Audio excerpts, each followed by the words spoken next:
Welcome to the 2-Acre Homestead.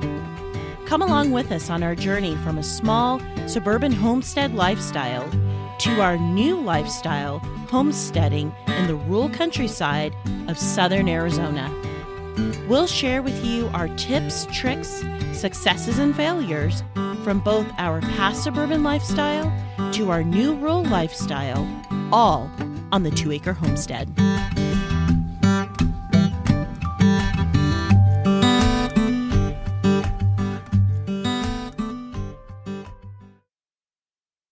Welcome to the 2-Acre Homestead. My name is Lisa and I'm your host. And I'm so happy to have you back on our podcast today. We are talking about how to convince your spouse or your family or whoever you're living with to go on the homesteading journey with you.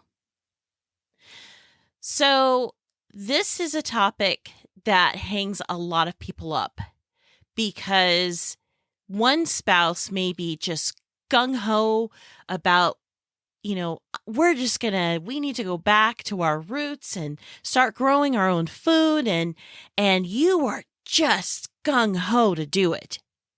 But your spouse might be looking at you, shaking their head, saying, I would just like to go to the store and get a salad. What's wrong with this plan? Sometimes, especially within the marital situation, that plays out all the time. And that's simply because opposites attract. It's just the way things are. So for those of us who are the gung-ho, you're going to lead the charge, we're going to do this. There is a quality that all of us have to work on, and I am including myself in this statement because I am that type of person. And that is, all of us need to work on patience. Patience is a virtue, they say. And if you are a Bible reader, it is actually in Galatians chapter 5, verse 22, it talks about the virtue of the Holy Spirit as being, one of the virtues of it is patience. So patience is something that we all need to work on, no matter what your ideas are. You need to be patient, and we have to be patient with our spouses. So how do you patiently convince your spouse that this is the best thing for them? The first thing I would say is lead by example. When you are setting the example in your household by stating, I want to clean up, let's just say for the sake of example, you're going to say, I want to clean up the way I'm eating and I want to grow most of the food that I eat. Be okay with the fact that your family may not want to eat the same thing as you. Be okay and be patient with the fact that you may have to grow your food and then let them buy their food, and you lead by example.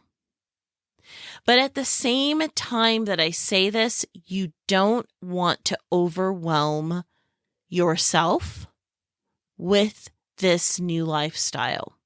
Because the second you get yourself overwhelmed is the second they're going to retort, see, it's too much. It's just too much. And in a sense, they would be right. Because to get yourself overwhelmed, then that means you're taking on too much. So you want to do it slowly, in a balanced and slow way. Think about it from this perspective. I know from my perspective, I live with a husband who sleeps as hard as a rock. A mariachi band could come into our room. He would hear nothing, whereas I would sit there and enjoy the show. Nothing audibly wakes that man up. But if the light is turned on, that man is wide awake and not a happy camper when he wakes up. The reason why I say it this way is anytime you have woken somebody up by turning on a bright light, you are never going to get a good response from that person. The likelihood that that person is going to be very upset with you for waking them up in such an abrupt manner, nothing good is ever going to come out of waking somebody up like that. It's the same thing with homesteading. If you decide to make a hard right-hand turn, and I'm going to just go ahead and we're just going to start homesteading, and I'm going to start keeping chickens, and we're going to start doing this and growing our own food, you are shining a very big light, my friend, in somebody's eyes who are sleeping. Nothing good is going to come of that. That's why you need patience. Patience in this particular case is such a virtue. Patiently let your spouse, your family, whoever you live with, patiently let them see how beneficial this lifestyle is for them. Are you experiencing health problems in your family? Maybe this type of lifestyle is the answer for them or for you. By patiently, slowly adopting this lifestyle, taking it little bits at a time,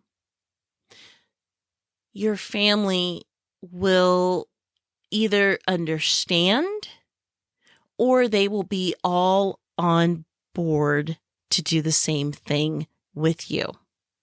The second point is make your homesteading journey fun. Don't try to make homesteading this hard, bare knuckle, I'm going to just, we're going to fly by the seat of our pants and try to do this thing. Don't make it so that it's so difficult for your spouse that your spouse gets overwhelmed with trying to make you happy. Make it fun. Make it something enjoyable, something that you and your entire family look forward to doing. Let's say, for the sake of example, you have a standard lot, home-size lot, and you have a standard backyard, and you decide, I'm just going to take a 4x4 foot area of our backyard, and I'm going to grow all of my own salad for the summer or for the whatever season, spring, winter. You're going to grow all of your own salad. So what is included in salad? Well, that would be obviously lettuce, tomatoes, maybe some cucumbers. Make that fun. Have your children help you. If you've got children, hey, why don't you help mommy put some seeds in the ground and water it? Make it fun for them. And when you have setbacks and disappointments, maybe you've got some beetles that are trying to eat up your cucumbers, try not to be so disappointed and so upset, because you're trying to make this as fun as you possibly can for your family. And then once you've gotten that 4x4 little area, then you can maybe expand and do another 4x4 bed. And then you have 2 4x4 beds. And then you could say, this bed is for the children and this bed is for mom and dad. And have your spouse, hey, honey, could you help me with the soil? Make them a part of it, but make it fun. The other thing that you want to do is, as you are starting to live this lifestyle, be careful with what you talk about. This is something that I can speak of from experience. When my husband and I, when he was on board with homesteading and living this lifestyle, we became, I'm going to say zealous is the word. We became very zealous about homesteading, and anybody who talked to us knew that's what we had chosen to do, and we just couldn't understand why no one else in the world was seeing what we're seeing. Why don't you see this? And people got tired. Our circle of friends got tired of hearing us talk about this and thought we had lost it. And I would recommend to you that if you do get to that point, when you get to that point where both you and your spouse or you and your family, you are all on board and you are all in agreement that this is what you want to start doing, try not to be too zealous about it. Take a more casual approach. This is our life. This is our lifestyle. There's, isn't this what everybody does?